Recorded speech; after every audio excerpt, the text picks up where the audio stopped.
penyakit bosen bahaya. Tapi lamun geus diberi penyakit resep nikmat. Hayang supaya resep teh kudunya hokana makna. Kudunya hokana unti. Urang dulu papais resep waya untian ya. Jeronan naon ya unti na ya. Ini pun nyaho ka unti dah tu resep kabeh.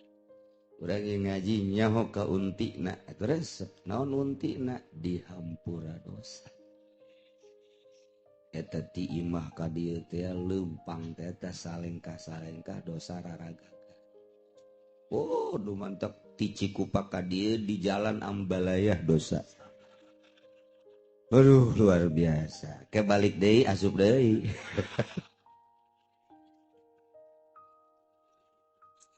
Aduh, Gusti ya Allah. Titip cisipatan ka dieu udah eta di jalan nomor 3 Jati ka dieu. Wah. Tah eta kos kararitu nyarek celekan dosa urang mun nyaho tamun nyaho ganjaran eta beuh ngaji teh resep jasa. Geus teu kudu ngarti teu kudu ieu mah caritana asal berangkat ngaji ikhlas dosa leungit. Geus teu kudu bingung-bingung ti imah ngaji diuk hees balik terus. Nikmat. Lah cenah kitu dibejaan ke pugu kitu kula mah. Lain mengabejaan supaya lebih kuat bae.